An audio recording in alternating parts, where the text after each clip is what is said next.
Here's a segment from a recent Gun Talk radio episode. You can listen to all the Gun Talk radio podcasts however you tune in, or check out guntalk.com for more. Sometimes we get to combine the subject of hunting and politics just a touch, just a little bit. By now, it should be old news, but a lot of people still don't know it or don't accept it or want to deny it, in the case of Joe Biden. But the modern rifle, the modern semi-automatic rifle, is a very good hunting rifle as well. Joining me right now is the head guy over at Gun Talk Media with all the TV shows and videos and everything else, Ryan Gresham. Hey, Ryan. Hello. How you doing? Good. You just got back from Texas doing a really interesting hunt there. So you have the floor for what I think is a fascinating range report. What happened out there? What were you doing? Yeah, KJ and I headed out to west Texas. Probably, if you think about it, about a few hours east of El Paso, but really close down to the border. Actually, going after some free-range Scimitar Oryx with an outfitter, and we were doing this with Ruger. It was an event that Ruger put on to really test out and see what it could do in the hunting application. Their SFAR, their small frame autoloading rifle, which is an AR-15 in .308, but in a lighter weight, easier to carry format. Let me ask you, 'cause you said SFAR. Is that how they say it? Because I didn't know if we call it that or call it the SFAR. Oh, we had a whole conversation about this over beers and campfire because we kept wanting to call it SFAR, and he goes, "Yeah, I've heard you guys say that a couple times. That's not what it's called." Oh, thanks for clarifying. That SFAR, yeah. I like to say SFAR, with a pirate accent. It's a SFAR. Oh, yeah, and of course, as the beers flowed, then it was like, SFAR, this gun's doing pretty good. So far? Yeah, so far. Oh, God. So, okay, we ought to get off the SFAR thing. It's an SFAR. Thank you for clarifying that. Yep. But, yeah, we took an AR hunting. Oh, my God. Can you believe it?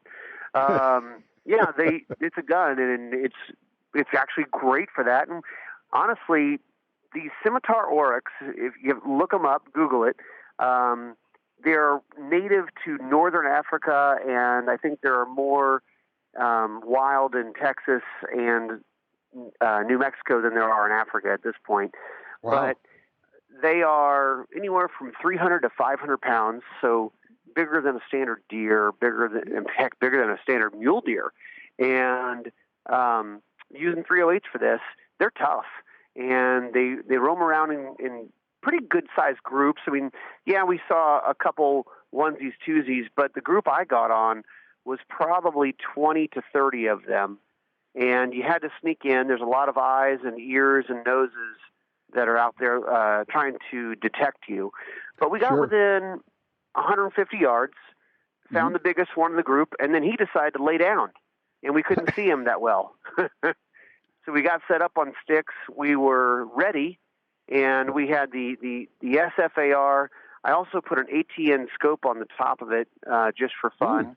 And then we were shooting some Black Hills ammo. Their dual performance stuff, which is kind of neat. But we got set up, but then he decided to lay there for an hour and 20 minutes. I was standing. What could you see? Could you see like his horns? I could see his horns and a little bit of his head occasionally, but it was like brush that was maybe waist high, and there was nothing above waist high as far as you could see, because this is dry, high desert type climate. It's West by we had God, to wait Texas. for him to stand up. Yeah, okay, yeah, so West Texas. You're on the sticks. You're standing there for an hour and 20 minutes. I mean, were you like standing there just kind of looking, or were you actually on the gun that long? I was on the gun because I was worried at any moment he was going to stand up, and there were so many around there. You're waiting for your shot. You had to be careful of what was behind it, what was in front of it, all that stuff. Oh. And so I was reluctant to come off the gun because, naked eye, it was hard to really figure out which one's which because there's 20 of them. And this is an interesting thing. the females and the males both have horns. So now you're going, well, which one was it?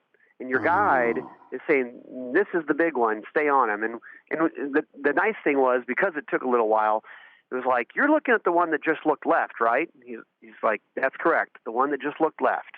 Yeah, and so you're kind of doing that. That is so important. I mean, how many times have we had something, a guide say, he's right there, and you go, okay, that doesn't help. Or, it's he's the second one from the right. And you're saying, yeah, but I don't know how many there are out there. I'm not know if I'm seeing the one. So, yeah, if you say, okay, he just moved his head to the left. Okay, got the movement. That's good. But it was interesting standing there, looking through the scope for that long. I had the gun on sticks. I wasn't trying to hold it, just freehand. But it was, feet started getting numb, neck started getting stiff. But finally, he stood up. And what was interesting is, 150 yards, it was a perfect shot. We were also, by the way, all four hunters were shooting suppressed, silenced guns. And what was interesting is it reduces the noise, but it reduces the recoil. So I could see the hit. I could see what he did. And then because it was an autoloading rifle, he was still up, and if he's still up and I still have a shot, I'm going to put another one in him. And I did that. Absolutely. And as he was going down, I put a third one in him just for safety. yeah, that's right. Just and take that too, right? I don't want to track him. Bullets are cheap. We drove all this way. Exactly right. Okay, so he's down, and you start walking up, and you know how it is. A lot of times you get ground shrinkage. They're not as big when you start getting up to them. What happened here? Yeah, he got bigger as we got closer. That's what happens with the big ones. Yeah, he got bigger, and these are two sweeping horns. They kind of sweep backward like an oryx does, and just to give you an idea of, they can lean their head backwards and scratch their back with their horns, and they do. Wow. But his were, they say over 30 inches is a good one. Over 35 is a great one. And this one was 39.5 inches. So I was really happy. He was a mature animal. And yeah, I just picked up the meat. I think I got about 100 pounds of meat. Wow. That's a lot of meat off a critter. I haven't had any yet, but they say the meat is probably some of the best game meat that you can eat. Oh, so I'm excited about that. Yeah, it's funny. I was just thinking, I just took my mule deer yesterday on basically the weekend of my birthday, and it has been exactly 60 years since I took my first deer at age 11. And what's interesting is that you just shot this animal with a semi-automatic 308. I shot my deer 60 years ago with a semi-automatic 308. It's a new concept, right? Yeah, because these modern rifles, people shouldn't hunt with these things. Oh, my gosh. It's a little crazy. Yeah. All right, so tell us a little bit of what you guys have been doing, because you get a lot of new products flowing through there. You get to shoot them, do videos on them. You got the classes going. Give us an update. What's happening? Well, let's see. We got Build Box, our still, to us, still new TV show. That's right. Is on the air. It's on the Outdoor Channel, and you can find it on all the Gun Talk channels. Essentially, it's a gun build competition show. So if you think of Chopped on Food Network, where you get all these ingredients and you have to make something, it's like that, but with guns. So it's pretty fun. Build Box, look for that. And then our classes are rolling right along. We have one this coming Thursday and Friday, which is a semi-auto pistol class, 2-day pistol class, Thursday and Friday. I think there's actually a couple spots left. So if you're a last-minute kind of person and you want to jump in and get some instruction with Chris Serino, check out rangereadystudios.com. And then our next one is the Springfield Armory Hellcat Experience. And look, it's going to be Chris Serino and Rob Latham teaching a class together for 2 days. They're going to have all the different Hellcat pistols there for you to shoot and try out. All the ammo is provided.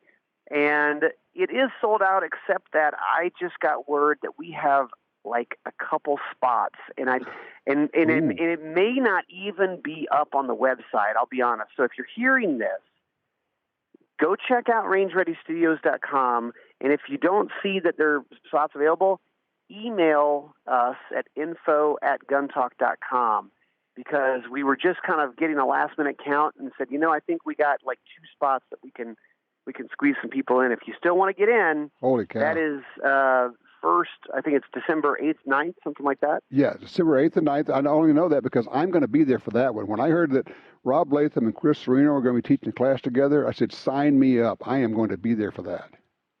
That's true. So, yeah, Tom Gresham, you can go take a class with Tom Gresham. That's cool. Yeah, I'm not teaching. I'm taking the class. I'm just going to sit there, try to keep my mouth shut, which is really hard for a radio guy, Yeah. No, but the good thing is they can't hear you over the gunfire. There's that, too. Okay, so you got that class going. But you got some other classes. They're starting to string out, and I guess they're all on the website now. Yeah, we're kind of, honestly, we're building out our next year's class schedule.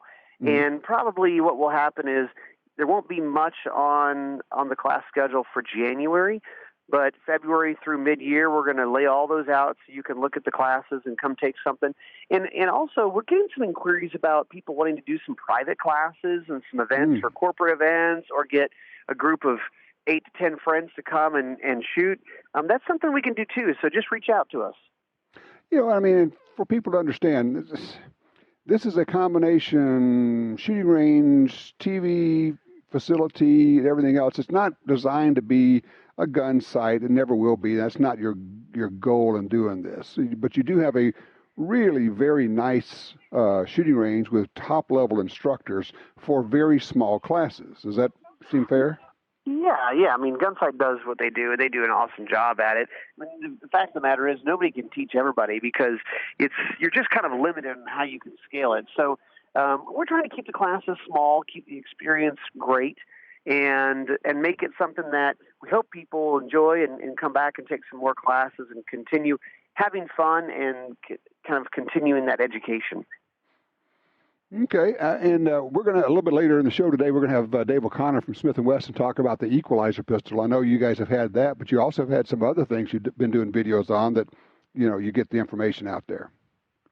Yeah, the new equalizer pistol is cool. One of the things, I guess the one thing that jumps out to me about that gun is the trigger. So when you have him on, ask him, what's the deal? Why is this trigger so good? Okay, I'll do that. Good deal. All right. Well, I'm tell you what, Ryan, I'm just about out of time here. We're just going to direct people to go to, is it guntalk.com? That's the best landing place, or where do you want to send people? Sure, guntalk.com. And if you're interested in the classes, go to rangereadystudios.com. There you go. Hey, congratulations on that Scimitar Oryx. That is an amazing animal.